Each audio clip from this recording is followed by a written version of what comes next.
Century 21 et ses 915 agences immobilières au service de vos projets partout en France présentent Sud Radio Conseil de famille. Et c'est l'heure de retrouver Conseil de famille. Bonsoir Stéphane Moller. Bonsoir Philippe Rossi. Stéphane, vous êtes associé au sein du cabinet VIA et ce soir, nous allons répondre à Henri qui divorce et qui nous demande en quoi consiste l'inventaire liquidatif que lui a demandé le juge. Eh bien, le divorce, amiable ou judiciaire, entraîne la liquidation du régime matrimonial et le partage des biens du couple qui se sépare. Notaire ou conseil en gestion de patrimoine vous aideront dans la liquidation des intérêts pécuniaires et patrimoniaux des époux. Comment liquide-t-on son régime matrimonial, Stéphane ? Eh bien, à l'aide des renseignements fournis par ses clients, le notaire ou le conseil en gestion de patrimoine va faire un inventaire chiffré, exhaustif des biens et des dettes du ménage. Cet état va permettre de déterminer les droits et obligations de chacun des époux. Il va falloir obéir aux règles propres qui sont le régime de la communauté de biens réduite aux acquêts. Donc celui-ci va avoir un régime spécifique. Chaque époux reprend ses biens propres et se voit gratifié de la moitié des biens acquis pendant le mariage.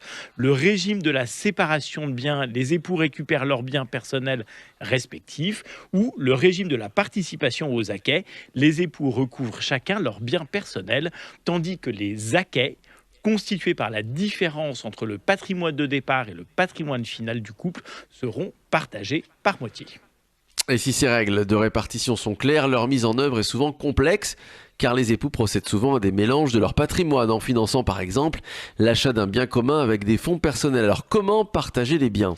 Alors si les époux choisissent de divorcer par consentement mutuel, c'est-à-dire sans juge, la convention des époux établie par acte sous seing privé contresigné par l'avocat doit comporter impérativement l'état liquidatif du régime matrimonial. Dans le cadre des divorces contentieux où aucune solution amiable ne peut être trouvée, le juge va pouvoir statuer à la fois sur la liquidation et sur le partage des biens des époux.